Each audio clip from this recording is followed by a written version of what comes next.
Thank you, Tony, for the introduction, and welcome everybody to today's meeting. We're going to talk about modeling and observing, both of them, ocean waves. Our two speakers today are Erin Thomas from the Los Alamos National Laboratory, and that will be mostly the modeling part, and she's going to talk about wave representation in climate models, and then specifically talking about wave and sea ice interaction. Correct me if I'm wrong, Erin. And follow-up will be Jim Thomson from University of Washington, and it will be about observing, and his talk will be about observing and forecasting changes in the wave ice ocean system. So we have two very interesting talks, I think, today. Erin, you go first. So if you want to share your screen, that'd be great. Yes. And thank you again, both the speakers and everybody else, for being here. Excellent. How does that look? Perfect. Thank you very much. Awesome. Great. Well, thank you so much for having me. My name is Erin Thomas. I'm at Los Alamos National Lab, and I work on modeling ocean waves in a fully coupled Earth system model.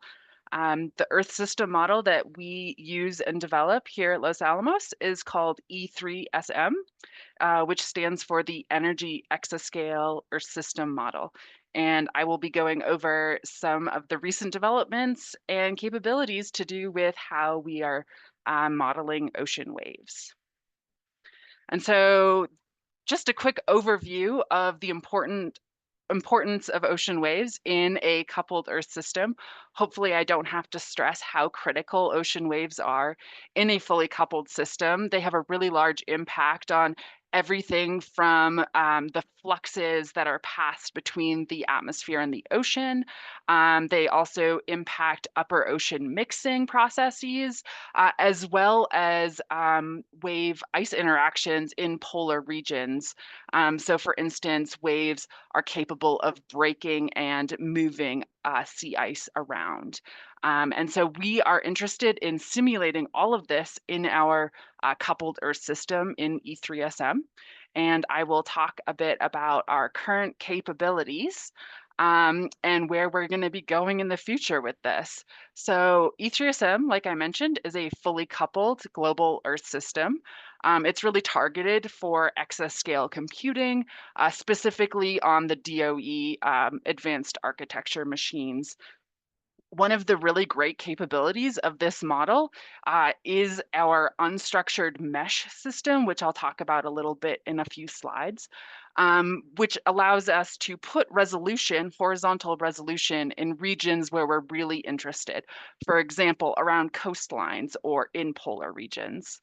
And so what I'll be going into detail is some of our new capabilities. Specifically, we now have fully coupled waves in this system. So we are using WaveWatch 3 as our wave component. And yeah, like I mentioned, this model is capable of regional refinement, putting resolution in areas of interest. And so there are three key developments that I'll go over today to do with waves in E3SM.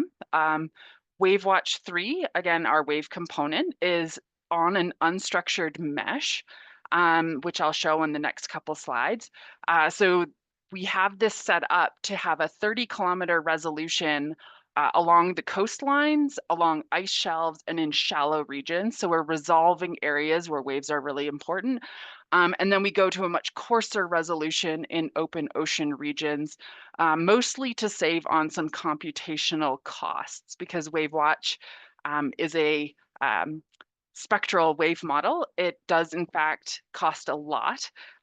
So at every grid cell, we're resolving a two-dimensional wave spectrum, as the figure in the bottom right shows.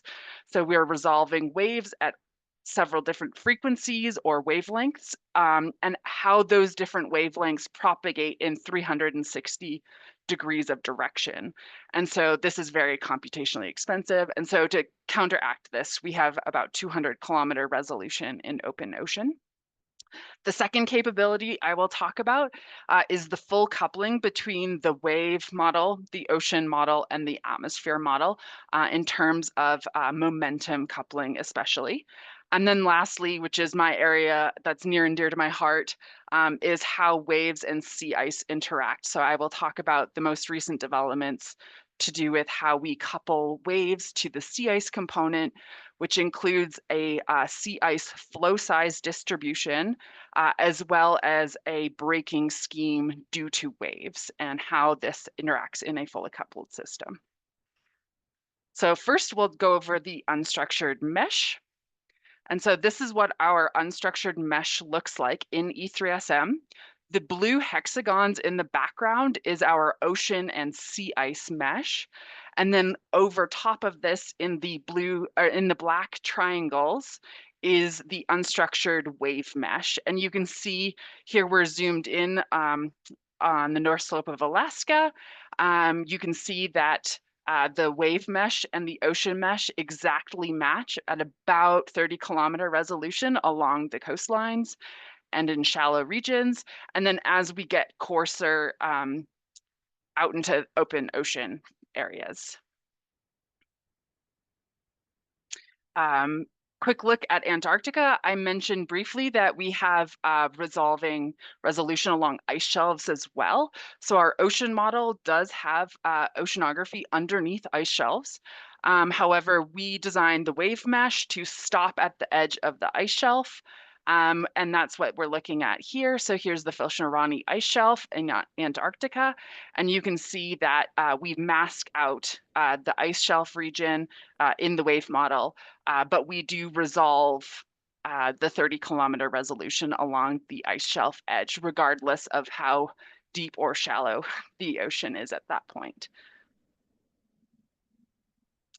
All right, so that is the horizontal resolution, which is a new capability for us in E3SM on this unstructured mesh. The second capability I will talk about is the coupling between the waves, the ocean, and the atmosphere, especially in terms of the turbulent fluxes that are passed between the ocean that are dependent on the wave state to the atmosphere. So this is a schematic of the coupling setup between our various components in E3SM. So we have the waves, the red lines here are the ones we're talking about now. We'll talk about the wave ice in a minute. So we have the waves fully coupled to the atmosphere where we're passing a surface roughness length to the atmosphere. So the surface fluxes are modified due to how rough the ocean is based on the wave state. And then we also have the waves fully coupled to the ocean, especially in terms of momentum. So some of the wind stress momentum transfer from the atmosphere to the ocean is lost due to the generation of waves. We account for this loss in the ocean momentum side as well. I won't go too much into the details. I do have some extra slides if you're interested in how we do that momentum coupling for questions maybe at the end, but I'll just highlight some of the impacts that this type of coupling has on a fully coupled Earth system. These results are actually from our previous version of E3SM, so E3SM version 2. We're now doing this in E3SM version 3, but we're just highlighting the impact of waves here. So it's a wave simulation, subtracted, and no wave simulation. So really just looking at the anomalies due to the presence of wave coupling in a fully coupled Earth system simulation. I'm highlighting just 3 different fields for brevity. So we're looking at the impact on wind stress due to waves, the impact of the latent heat flux due to waves, and the impact on the sea surface temperature due to waves. We're just looking at a 30-year average of boreal winter, so November through April. And you can see that we're having really large impacts on all 3 of these fields. We're looking at the Pacific, really. If you're interested in more details, feel free to check out the publication, which I've highlighted in the top corner. But you can see that we have reasonably large changes in wind stress, as well as latent heat flux that's global, and large changes in sea surface temperature throughout this Pacific region that we're looking at. And none of these changes are unique to just this season. We are, in fact, seeing a large impact on the coupled system due to the presence of waves. And so it's really critical to include these impacts in a fully coupled climate model simulation. All right, lastly, I will talk about the full wave coupling to the sea ice component. So we have several developments that make this possible. Most critically, we have implemented a sea ice flow size distribution, as well as a braking scheme that allows waves to break the ice flows and redistribute the size of the ice into an updated flow size distribution. So that's a two-way interaction. The schematic for the wave ice coupling is wave watch 3 is coupled to MPass sea ice, our sea ice model. We are passing the wave spectrum as well as the wave height to the sea ice model. This then updates the flow size distribution and passes the ice fraction or the ice concentration, the sea ice thickness, as well as the sea ice flow size distribution back to the wave model, which then can calculate things like how the waves attenuate or damp as they propagate into regions of sea ice. So a few more details on what this means. So our sea ice flow size distribution. So sea ice is a joint distribution in this model. It's a function of ice thickness as well as the horizontal size or the ice flow diameter. The ice also varies due to advection, thermodynamic processes, mechanical processes, and now wave processes. Some of the wave processes are flow breaking due to the waves. And so we're assuming that sea ice fluxes with the sea surface height field, and the flows then break if some strain threshold is exceeded. There's a lot of very active research going on in how waves break sea ice. So this is sort of our first estimation of the process. But I think there's a lot of really promising research coming out in the near future to have more accurate breaking schemes to simulate this in a more realistic way. And then lastly, the waves attenuate in regions covered by sea ice. And so we're simulating the dissipation of wave power due to sea ice. There's a lot of really interesting things that go on here, but most importantly, I just want to highlight that the dissipation of wave power doesn't damp all waves equally. It particularly damps the low frequency waves or the really long waves much less. So short wavelengths damp very fast at the ice edge. Long wavelengths are able to propagate into the ice field much further and can therefore have a much larger impact on the sea ice field itself and the breaking that occurs. And so we are damping waves according to the Malin et al. 2021 scheme. I won't go into too much detail other than this attenuation scheme gets us very good results, which I will show here. And so overall, I'll show a few results, but the critical takeaway is that the sea ice flow size distribution in models is very sensitive to how you are attenuating the wave power. So our first simulations were not capturing the attenuation or the damping of wave power very well. We see this on the left-hand side here, where way too much wave power is propagating into the central Arctic. This results in way too much breaking of sea ice, and so we get a very unrealistic sea ice distribution where the sea ice is all very small chunks. However, when we use a more realistic wave attenuation scheme, we get some propagation past the ice edge, which is highlighted in the red here, but it's a much more realistic damping. And because of this, we get much more realistic flow size distribution in the Central Arctic. So you can see that we have very large flow sizes in the Central Arctic. We have some effects of breaking along the edges that we would expect due to waves. And we can also see some other interesting features. For instance, here along the Canadian archipelago, this could be a region of ridging where we might expect smaller flow sizes. And then lastly, I will just show you a movie loop.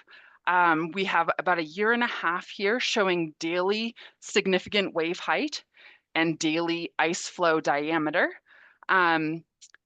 And I will get this going, and we can look at how the flow size distribution changes due to the significant wave height in a fully coupled simulation.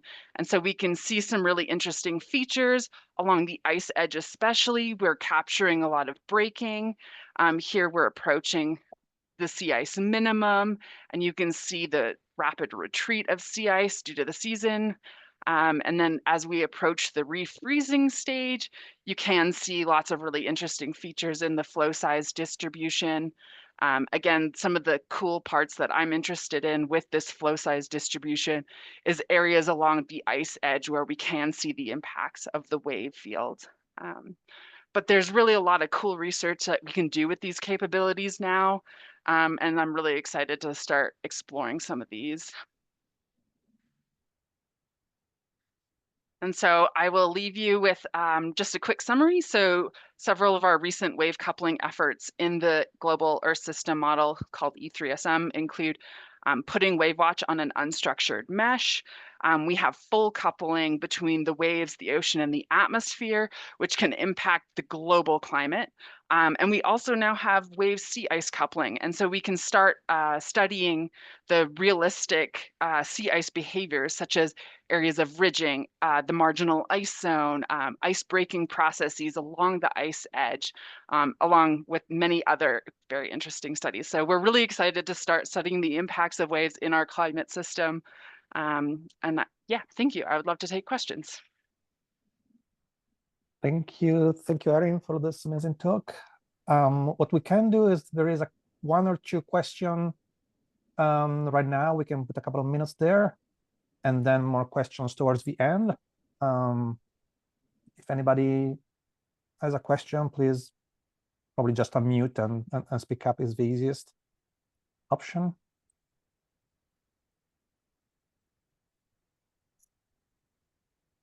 I have a quick one.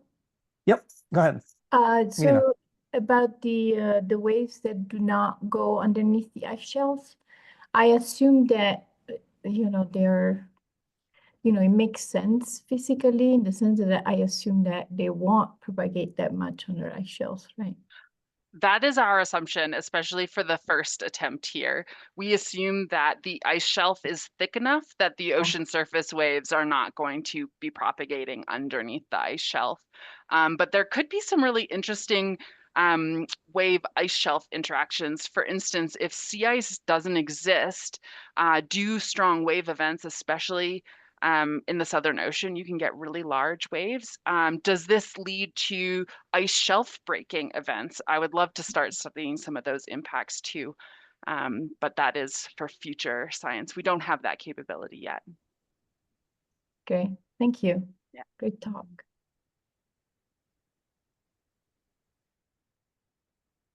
There's one more question. Yeah, Wilbert. Yeah. Can I quickly follow up on that then? I mean, I think there are some ideas that maybe tsunamis can actually affect ice shelves. Yeah. Would that capability be I do not mechanisms that you have? I do not believe WaveWatch is capable of simulating tsunami type waves. Don't hold me to that, but I think we would have to have other capabilities for things like tsunamis and rogue waves. And WaveWatch is not designed for those kinds of processes. Yeah, it makes sense. Thank you. And I think John had a question, maybe, if it's quick, otherwise we go later. Real quick, I was curious if the wave model knows about ocean shear, horizontal variations in ocean current that can strain or change the roughness.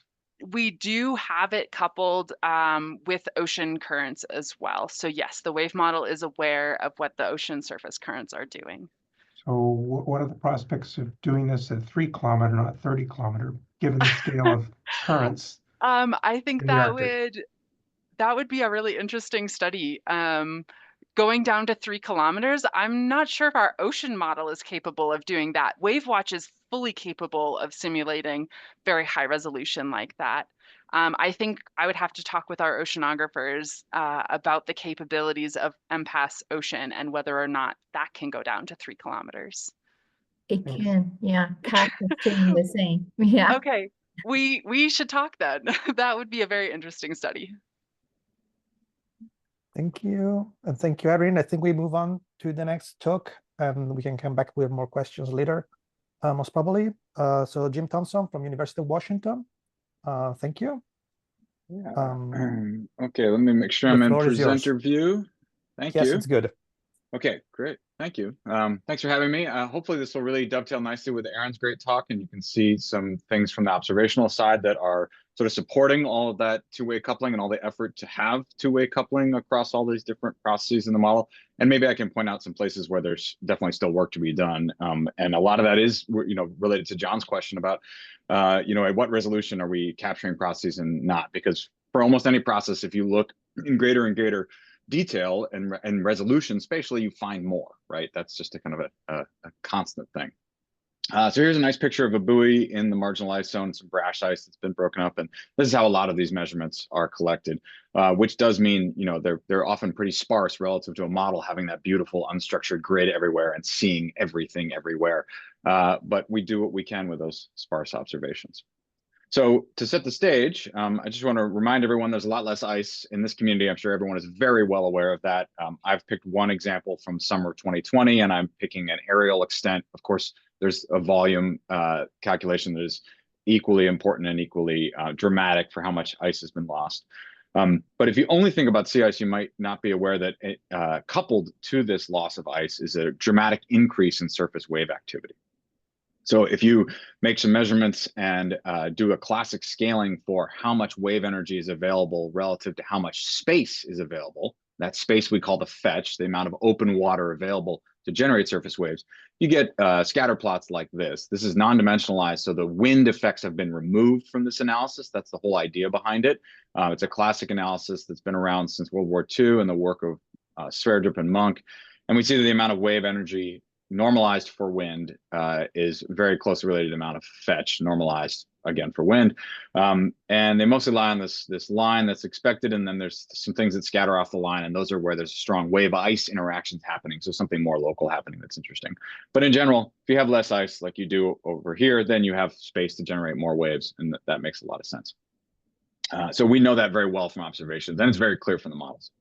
So that's a reason to be doing all the work that Erin was describing and making sure the waves are in the model, in the Earth system model, because they're getting bigger and they're going to matter. And we know they matter in the rest of the world's oceans. One of the things we think is interesting and that we have a hint of from the observations is that this in general increases the amount of turbulence in the upper ocean.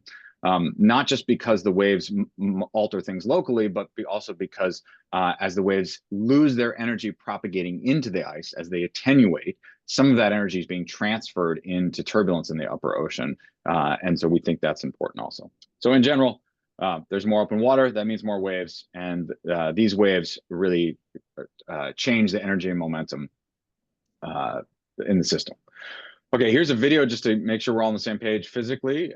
This is taken a few years ago at the edge of a marginal ice zone in the Beaufort Sea. You can see out in the distance, there's open water, there are waves breaking and little whitecaps forming, and those waves breaking out in open water, they certainly adjust the fluxes that are happening out in open water, and that's well known. And Erin was showing us some work on how waves modulate those open water fluxes. And then the waves, they carry the energy into the marginal ice zone. You can see right at the edge of the marginal ice zone, there's wave activity is strong. And then the waves, in this case, they damp pretty rapidly. And where I'm standing taking this video, there's not much wave motion because I'm several wavelengths into the marginalized zone. That can go a lot further sometimes, but I want to make this distinction between what are local wave effects happening in a particular grid cell or a particular location, and what are, I'll call them remote wave effects. And by remote, I just mean that the energy and momentum that waves carry as they propagate. So locally, I mean when there's wind and waves over a particular location, that having waves there will adjust the fluxes. There are wave-mediated fluxes, whether the waves are breaking or not, making whitecaps, whether they have a strong Stokes shear and that causes Langmuir turbulence. Those are things that happen locally at one grid cell. But what waves are really good at is propagating very long distances across whole oceans, and they can carry both energy and momentum as they propagate. And that I'll call a non-local source. That's really a swell kind of effect. And if you generate swell in one location, you can carry that energy and momentum very far, and you can carry it far into the ice, especially when attenuation is weak. And that's a different process. And the modeling work we heard about is actually capturing both and making distinctions with advection schemes and things between the two. As an observationalist, I'm trying to understand those two things together also. So my next slide kind of gives you that in a bulleted form. So we make lots of observations. We almost always observe wave attenuation. That's a really classic thing. We think it's exponential, but there are reasons to be skeptical of that. It definitely has a spectral dependence. Erin touched on that, and that's really important. That's why our models are spectral. So there are a couple different processes. One is a non-local one, because you carry energy and momentum in the waves, and that energy and momentum can be released in the marginalized zone. That's an interesting thing. And then also there are enhanced or altered fluxes by having waves there, and we know about those in the open ocean. And then there are lots of applications that are interesting that I'll touch on at the end. And I'll just point you to this review article that has a bunch of these ideas in it that was pretty recent. Okay, here's what it looks like when you go put a bunch of buoys out and you measure that wave attenuation. This is in open water out here on the left, and then this is where the sea ice is, and then here's an ice edge. Sorry, PowerPoint flipped all these things here, but this is one example. There are many of them.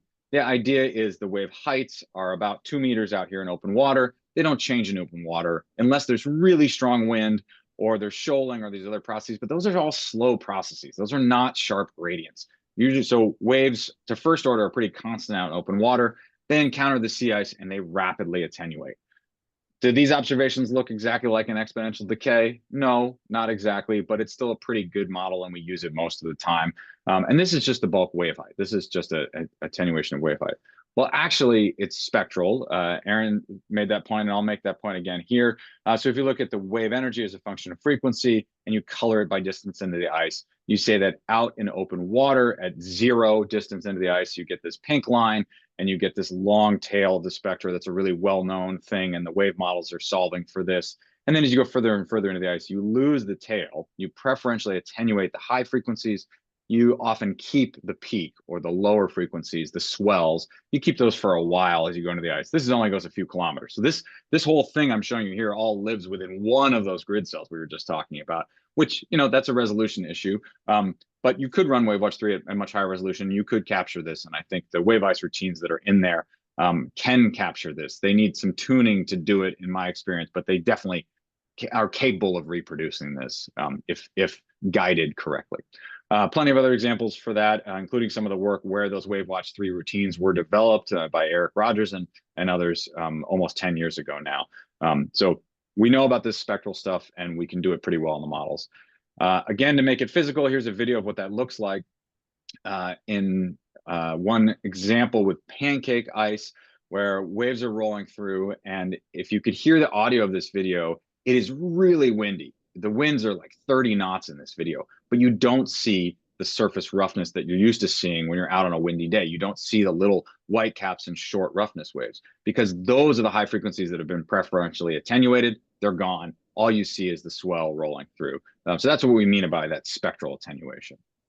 So I want to take you through one case study, one example, and show you what I mean, or what I think happens when waves are attenuated as they go into the ice.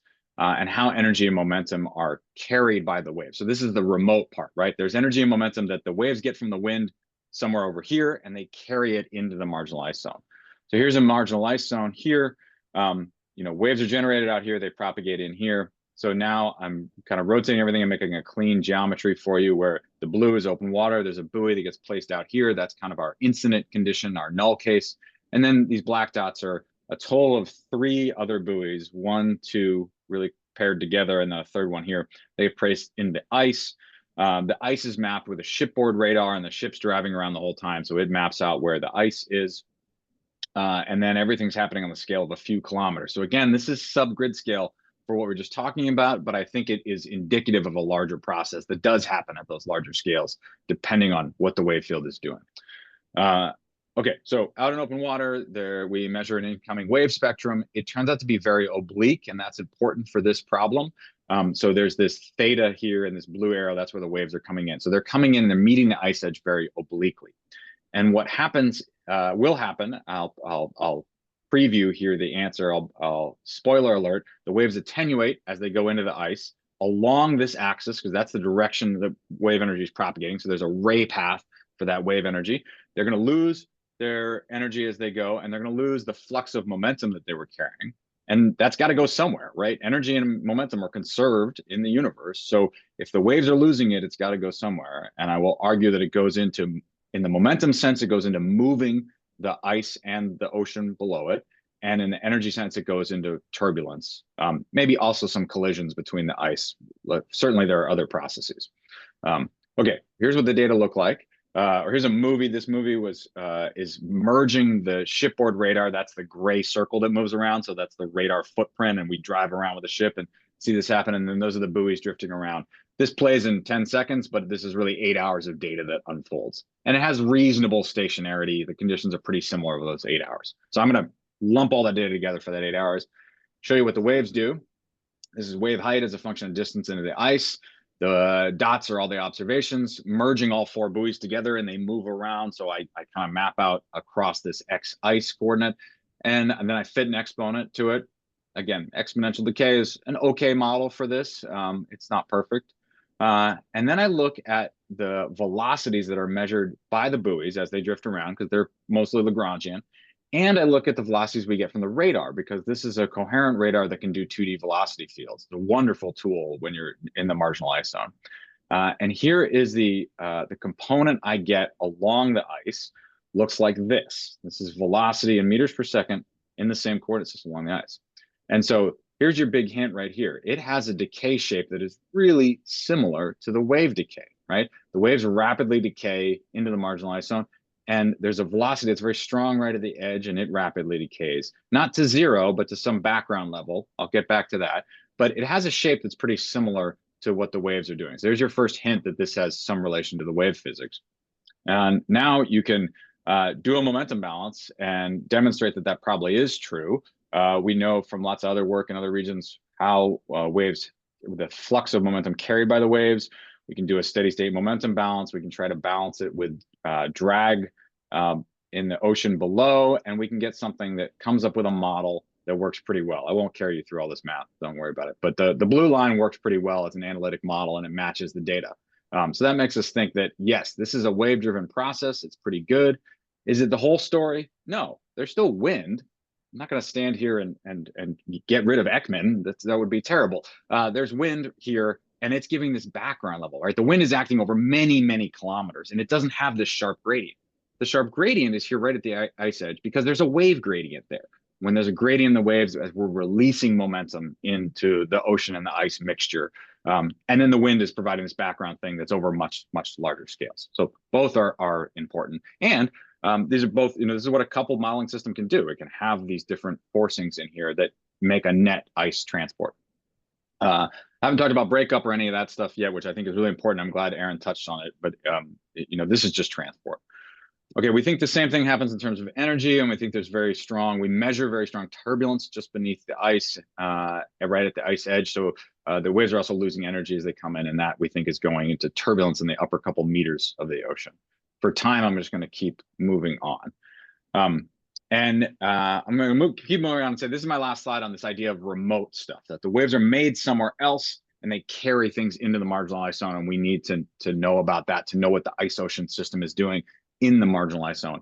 Here, that's on scales of kilometers. It can be on scales of 100 kilometers. Waves can propagate 100 kilometers into a marginal ice zone if they're energetic enough and long enough, especially in the Southern Ocean. So, the scales have a real range here.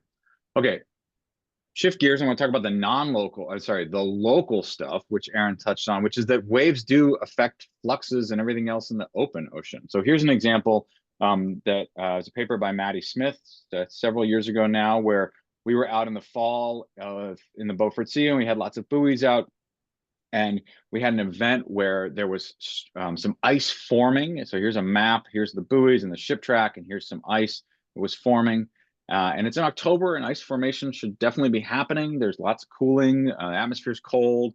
But then a few days later, that a lot of that ice had melted, and we were able to demonstrate, Maddie was able to demonstrate in this work that that really was melting. It wasn't advection, that ice melted, and it melted because there was a lot of heat mixed up from the ocean below. There was a reservoir of heat stored in the ocean, which happens in the late summer in this region. And there was all this mixing. And so the ice was temporarily lost. In the end, this all froze in, a week later. And if you look at the profiles in the upper ocean of temperature, you can see that we really eroded this mix layer. And she was able to show that that was probably increased by the fact that there were strong waves during this event. And that's one of these things that Erin was showing us, that the presence of waves in the open ocean and the rest of the world's oceans, we know has Langmuir turbulence, and that enhances mixing, that deepens mix layers. That's an important thing. And it's something that 20 years ago really wasn't in these models, because we just did everything with wind forcing. And just tell me the wind, I'll tell you what the mix layer depth is and how it evolves. Now we know that there are wave processes that modulate that a little bit. They're at second order maybe, but they're still important. And so we think that was important here. So in an Arctic that has more open water, larger and longer waves, we can expect enhanced Langmuir turbulence in cases like this, where it may be important to understand how the upper ocean is mixing. That is then important to understand what the surface fluxes are and whether ice is forming or melting and how that whole thing progresses. Again, this is why we need the fully coupled modeling systems. All right, that's one local effect. Now I want to kind of wrap up by talking about one thing that is a sort of a challenge problem for these big, for global models, and what happens right at the coast. Certainly these models have those unstructured grids. They can really, get into the coastal zones pretty well. But there's some extra physics they may still be lacking that are ripe for development. And one of them is about landfast ice. Landfast ice is a bit distinct. So here's an example just to make the point. This is some data collected a few years ago as part of a project called CODA. We're looking at a map here of Icy Cape, which is on the Chukchi side of the North Slope of Alaska. The Icy Cape's right here. The full scale of this image is about 20 kilometers, I think. And in the springtime, this is 2020, May 25th, this is a classic thing where there's open water out here, and then there's landfast ice here. This ice has grounded ridges, and it's being stuck and held by the coast. It's remarkably thick and durable compared to the rest of the open ocean ice, and that's why it's still there. It can persist for a long time after the main pack ice goes away. And then there's land here. We had moorings out for a whole year underneath or in this region, and one of them becomes in open water early in the spring. The other stays under landfast ice for a long time. And here's what the time series look like from those. They're really different in terms of the wave dynamics, because the landfast ice is a phenomenal attenuator of waves. So if we look at the whole annual time series, you see that these two locations, sorry, the colors went wonky on me, but the blue is the cyan, that's the inshore one, and the gray is the offshore one. They both have waves in the fall, they don't have waves in the winter, and then you get into the spring, and this one offshore, it starts having wave activity in early May, waves up to 2 meters. It's got almost 2 months of wave activity before any wave activity picks up at the inshore one. And that's because the landfast ice is there. And so this is the melt date for the offshore ice, the pack ice. This is the breakout date for the landfast ice. Totally different. And then eventually they match up. So if you want to know about coastal erosion, coastal exposure, those kind of things, you have to get this process right. You have to know about landfast ice. But that's a lot to ask of a global model that has ice in it, because landfast ice is a lot of distinct processes. But I just make the point that it really matters. People talk about degree heating days and those things. One metric we use in coastal work is cumulative wave height days. So this is a cumulative sum of days with wave heights of a particular meter. So 1 day at 1 meter would be 1 on this. So if you do this cumulative sum, this integral, and you start in May, if you're offshore, you get this line here. And if you're the inshore site, you get this line here, which is about half, right? If you go to something like an ERA 5 or other global model, you're going to get this upper line. And it's going to be dramatically biased in terms of what the coastal wave exposure actually is, because it doesn't have the landfast ice in it. Can you mask that and improve that? Can you make adjustments to it? Absolutely. And I think that's something you can do now as a Band-Aid, and then eventually have landfast ice in these models and the systems would be great. Okay, I'm going to try to wrap on time. Here are my conclusions. Surface wave activity is increasing. That's an obvious thing. It's very clear in all of our observations and in the models, and every way you look at it, it's a very clear signal. There are lots of feedbacks between the wave growth and the ice retreat. Some of them I'm talking about non-local. We carry energy and momentum into the MIZ. Others are local. They're about the air-sea fluxes and the mixing. There is important feedbacks and mechanisms in with the ice itself, ice flow breaking, changes to flow size distributions. I think Erin covered that really nicely, and I think that's a exciting improvement in these models. I think it's something that still needs a lot of constraint with data, and it's pretty hard to get comprehensive data sets on that, not for lack of trying. I think another thing to be aware of that's not quite in there yet is also just ice formation type. So, in the fall, in the Arctic, or in the also fall in the Antarctic, if it's wavy and very cold, you get pancake formation, which is a different ice type, and I think it kind of changes the long-term fate of that seasonal ice. So it's another thing we should be thinking about. I hope I made the point that coastal impacts are significant, but you need the explicit inclusion of landfall sites to do it well. And then we should, be thinking, zooming out a little bit and talking about, safety at sea and marine operations. This increasing wave climate is going to make it harder to operate in a place like the North Slope of Alaska, where native communities have been using very small boats for a long time there because they're small waves, and so you can use small boats. That's not as true anymore. So if you look at climatology from a model and you look at October in the 80s, there are no waves. It's already ice covered in October in the North Slope. If you look at it now, or this only goes to the 2010s, there are a lot of waves in October throughout the whole North Slope. So there are definitely some real human safety issues here. Okay, my last slide, I just wanted to note, for those of you who are in the modeling world, we have, at this point, have accumulated a lot of data, and it's all available to use, and I'm happy to help people use it. And the one I would really highlight the most is this, through a collaboration with Woods Hole, and now continuing with Maddie Smith, the Beaufort Gyre observing system has had wave gauges on it that my group originally installed in 2012, and we're now all working together to maintain. So since 2012, we have wave records in the middle of the Beaufort, and I think it's a great resource when we're talking about tuning models and things like that. Okay, and I'll stop there. Thank you, Jim. Questions? Floor is open for anybody who has questions for either of these two amazing talks.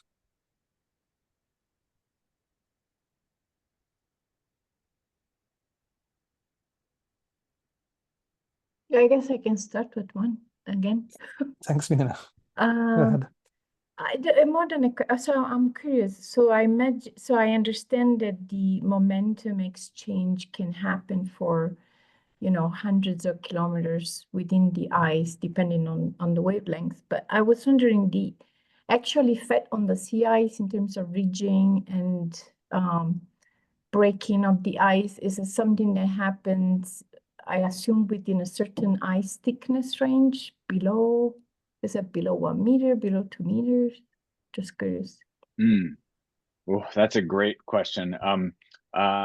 I think when we did that with that one case study I showed you, that was a key question, was to decide what layer are we integrating over, and we did it as a slab. We integrate over a layer because we're trying to get the total, and that's a pretty sensitive thing. And if you look at other work, other analogies are the gradients in waves when waves come into a surf zone and break in an open coast, no ice.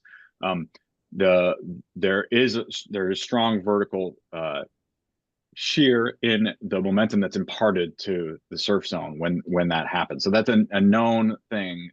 We didn't really feel like we had the data to capture it.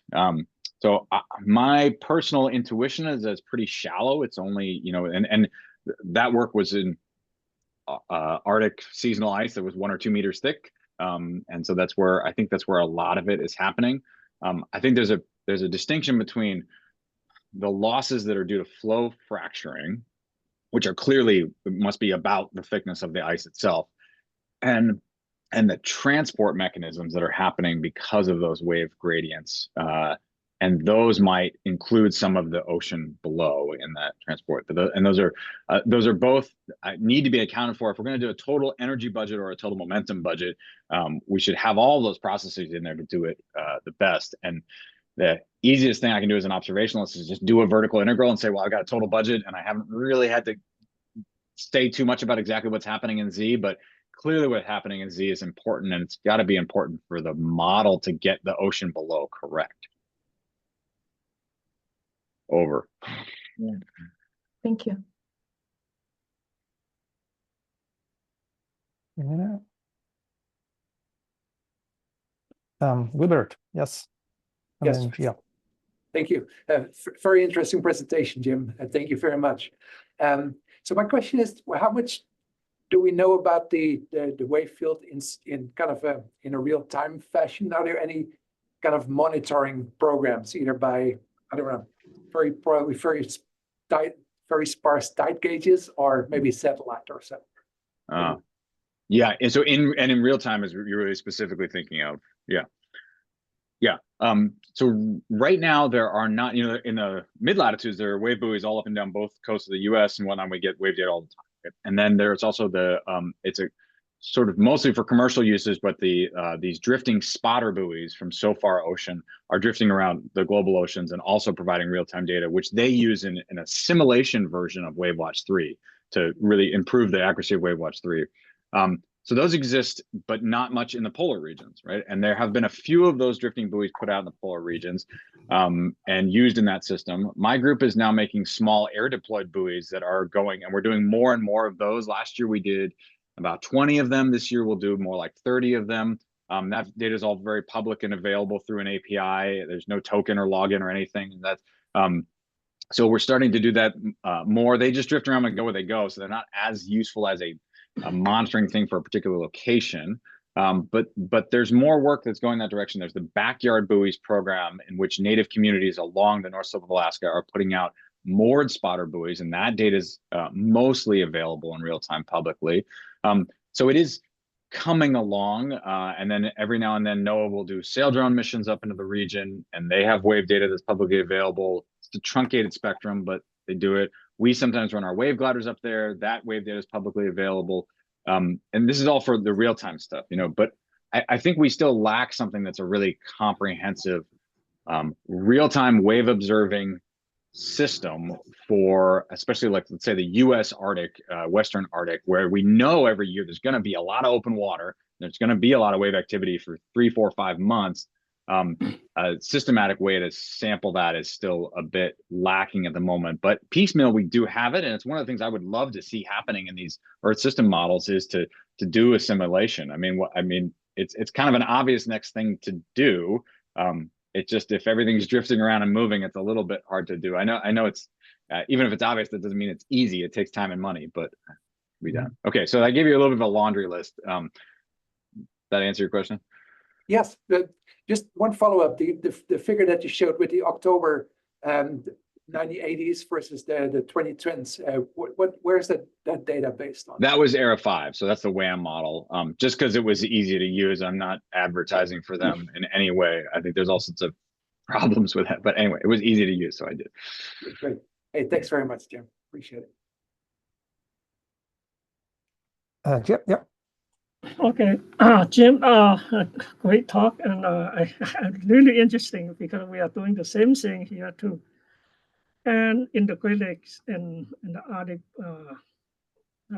Bering and Baltic Sea. And what is the depths, the relationship of the mixing layer, mixing of the wave mixing and the wave length? If you have a kind of the estimate. Right now, we use a parameterization, which is decay, exponential decay with the one velocity, one speed cube. So in Bering Sea, in the model, in Africa, Brahms, and Palm too. From your observation experience, what are the depths and the wavelengths? What is the relationship? I have 2 different answers. So depending on the process. So the first one is about the Langmuir turbulence. That really would be very closely tied to wavelength because it's really about the shear in the Stokes profile. And then that's how you get the Craig-Leibovich forcing that makes extra mixing. And so that decays with the scale of a wavelength. So if you have 10-second waves, you have 200-meter wavelengths that can reach down that far. The shear is not as strong at the bottom of that profile, but it's there. So, you know, those can be pretty large scale, 100 meter, 50, 100, even 200 meters depth profile for that Stokes shear that drives the Langmuir turbulence.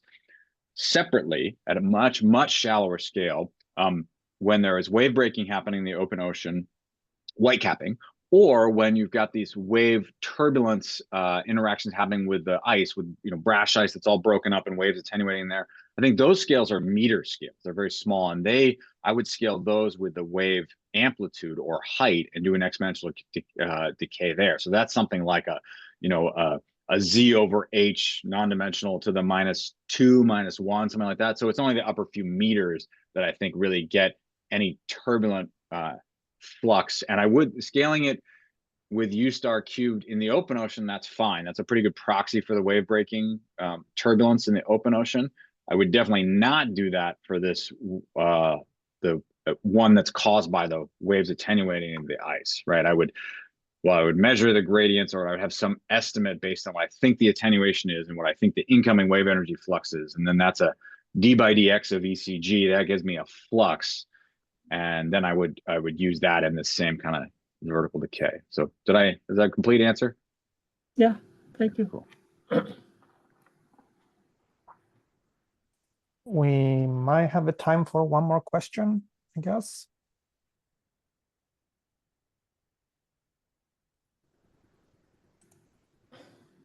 If no one asks, I can ask for the modeling for the Earth system modeling for what the name. And when you have a global simulation of the wave height, and do you have station data to compare with Department of Energy's Earth system model with WaveWatch 3 simulation? Yeah, so our fully coupled simulation, we have compared against station buoy observation data. Our fully coupled simulation again gets really good wave height bulk parameters. Again, like Jim mentioned, we don't have so many observations in polar regions, and so globally the wave field is very accurate, like a WaveWatch does. It simulates waves excellently. The wave ice interactions are harder to capture, especially due to sparse observations. And so we're a little less confident in how we're simulating those processes, but globally the wave field is very good in our coupled simulation. Okay. Yeah, thank you, Jim, for your observation data information. And we will use it and to test us. We have a FVCAM, CICE, and SWAM model running not only in the Great Lake, but in the Arctic, Pan-Arctic as well, and all the way covering the Canadian archipelago. And three-dimensional circulation. Our resolution is in the Canadian archipelago is 1 to 2 kilometers. And in the Pan-Arctic, it's about 10 kilometers triangle grid.